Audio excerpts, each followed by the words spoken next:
If you're still alive while watching this, hit subscribe and comment I made it out, because not everyone from this hospital did. The outbreak began quietly, too quietly for anyone to notice. The news called it a viral pneumonia. The government called it contained. But inside St. Gabriel's Medical Center, containment was already a joke. The patients stopped coughing. They stopped breathing. And then, somehow, they started moving again. Nurse Evelyn Hart was on the night shift when the first one stood up. Room 214. An old man who had died an hour earlier, tagged and ready for transfer to the morgue. His body twitched under the sheet, soft at first, like muscle memory. Then his hand shot out, grabbing the corner of the metal gurney. The security footage caught everything. The nurse froze. The man's eyes opened, gray, lifeless, yet locked straight on her. The lights flickered once, and the sound in the room changed. No alarms, no beeps, just a deep, wet breathing echoing against the walls. By the time Evelyn hit the emergency button, it was already too late.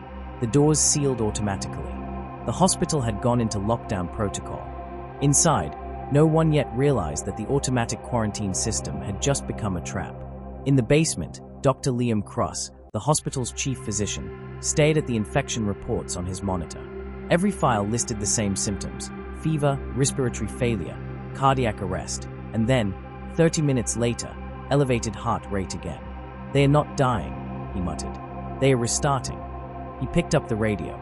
"Security, this is Dr. Cross. Shut off the elevator access to the upper floors. We might have cross-contamination." Static. Then a voice. Not security. Not even human. Just a low, distorted moan. In the ER, chaos had already begun. Patients screaming, monitors flatlining, power flickering. One doctor tried to hold a patient down as he convulsed on the table.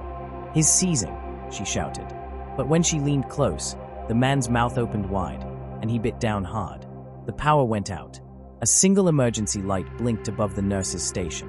Evelyn stumbled into the hallway, clutching her arm. Blood seeped through her sleeve. Around her, the silence grew heavier, broken only by the shuffle of feet and a dragging sound in the dark. She looked up. Down the corridor, half a dozen figures moved slowly through the haze. Their hospital gowns were torn. Their eyes, empty. Their skin, pale blue under the emergency light. And then, from the intercom overhead, a voice whispered through the static. "This is St. Gabriel's Hospital. Do not approach the patients. They are no longer human." The camera feed cut to black. The red emergency lights flashed across the hospital corridors like a heartbeat, slow, steady, dying. Nurse Evelyn Hart pressed her back against the wall, clutching a surgical mask to her bleeding arm. The bite burned like fire under her skin. She could still hear them in the distance, the shuffle of feet, the low growls, the echo of something that used to sound human. Dr. Liam Cross was locked inside the ICU control room, staring at security monitors. Every camera feed showed chaos.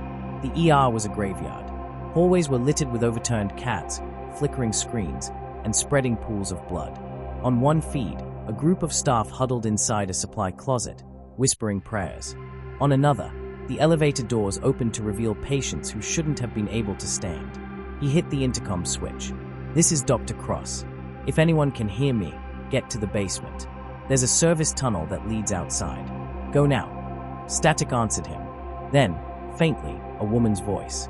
"Liam, it's Evelyn." "Evelyn, where are you?" "I'm on the second floor. They are everywhere. The patients, the doctors, even security. They are not sick anymore. They are hunting." Dr. Cross took a deep breath, grabbed a flashlight, and left the control room.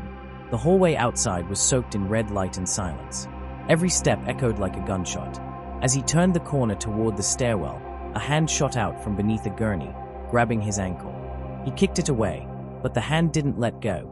It was attached to a nurse, eyes rolled back, skin gray and cold. He tore free and ran. The stairwell door was open. Someone had forced it with a fire extinguisher. Blood trails streaked down the steps. On the second floor, Evelyn stumbled toward him, limping. "We can't get out through the main entrance." The shutters came down. "There's a maintenance shaft behind the morgue," he said, pulling her along.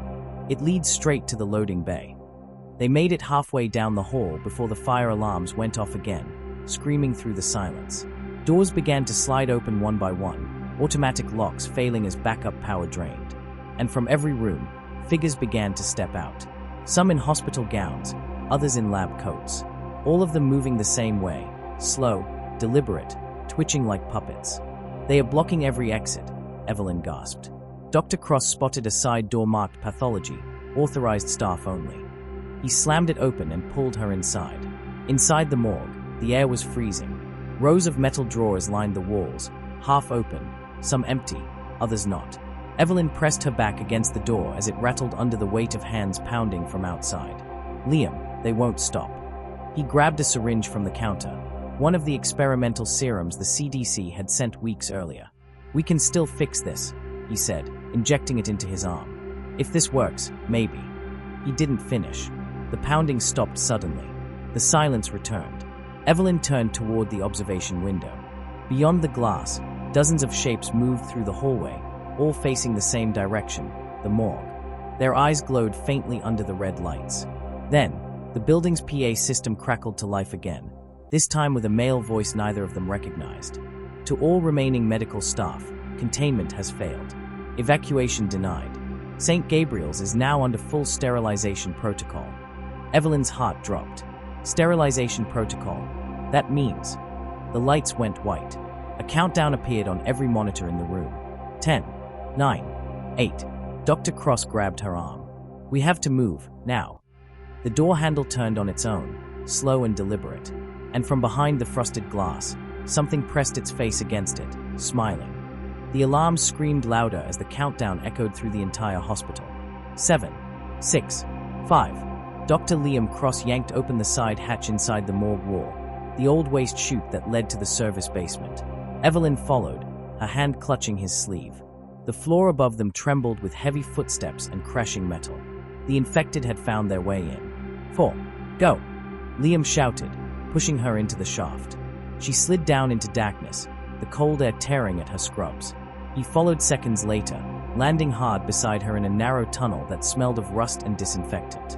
The sirens were muffled now, replaced by the low roar of the generators preparing to overload. 3. Evelyn tried to catch her breath. "Liam, you said that serum might stop the infection. Did it? Did it work?" He looked at his trembling hands. The veins beneath his skin pulsed faintly blue. "It slowed it down," he said, "but not for long." They ran through the narrow passage toward the loading bay. The emergency lights flickered, showing glimpses of medical stretchers, supply crates, and lifeless shapes slumped against the walls. Every sound, every creak, every breath, felt like it came from right behind them. At the end of the hall, they reached a steel door labeled Exit, authorized personnel only. Liam entered the code manually. The door clicked, halfway unlocking. But before they could pull it open, a sharp metallic clang rang from the opposite side of the tunnel. Something was coming. Evelyn backed up. "Liam, please tell me that's not." It was. The shadows shifted as dozens of gray figures crawled through the shaft, arms scraping metal, eyes glowing faintly in the dark. Liam grabbed a crowbar from the supply rack and jammed it through the door latch. Push.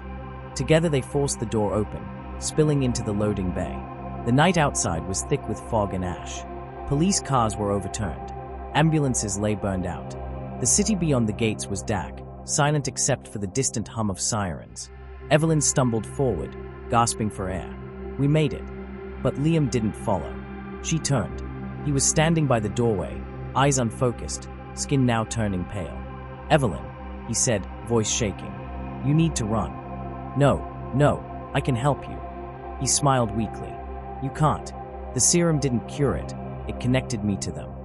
From the tunnel behind him, the infected began to emerge, drawn toward his voice. But they didn't attack.